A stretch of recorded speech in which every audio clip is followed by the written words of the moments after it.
Give it up for Jesus Christ. Come on. He's the reason we're all here, right? At least I'm the reason why I'm here. You see, when I was young, I used to lie. I used to steal, big time steal. And I used to disobey my parents.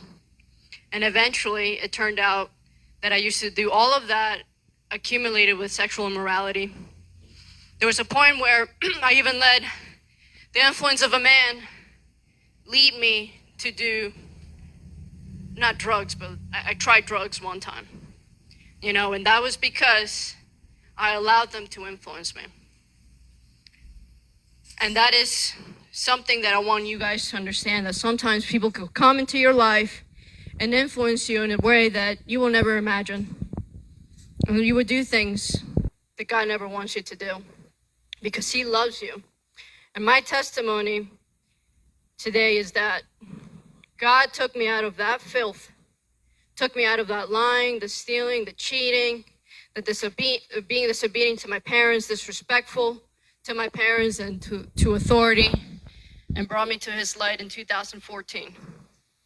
It was in 2014 in April 2014 when I was filled with the Holy Spirit. But you know what God did first? He fought for my soul. Throughout my whole life, he was fighting for my soul. And this is something that he wanted me to share today. You see, sometimes there are stones in our road that make us stumble. Jesus says, take away that stone. And when he says something, it happens. Because he takes away those things away from us. He puts us in situations or allows us to make decisions to fall. Not because he wants that, but because we chose to do that. And then he takes that and he says, take away that stone. Right? And then he says, especially if you grew up knowing Christ, or if you came to know God and then you continue doing those things that are from wickedness within your heart, he says, did I say to you that if you would believe, you would see the glory of God? Today we're seeing the glory of God. I am nothing special, but I'm only special because of Jesus Christ. There's absolutely nothing special about me but Christ in me. And he says to the Father, Father, I thank you that you heard me, and that I know that you have always heard me. But because of the people who are standing by and said this, that they may believe that you sent me. He was sent here to pray originally to the Father. And he prayed a prayer for us in John 18, I believe it is, or 17. He prayed for us. But this, where I'm reading right now, it's not in that chapter, it's chapter 11. However, he's still praying for you. He's interceding for you and for me.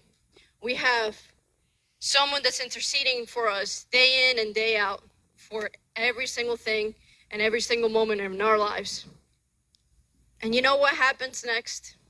When he prays those prayers for us, just like he did in chapter 11, if anyone knows what's in chapter 11, they will know that this is the story of Lazarus. He tells us, by his power, come back to life. Right? He says, come back to life. And he said to Lazarus, come forth, Lazarus. And that's what he did to me. He said, come forth, Erica. The altar's here. Come forth, Erica, because I want to change you. I want to loose you. And that's what happened to Lazarus. He was loosed from all those wines that he was tied down to.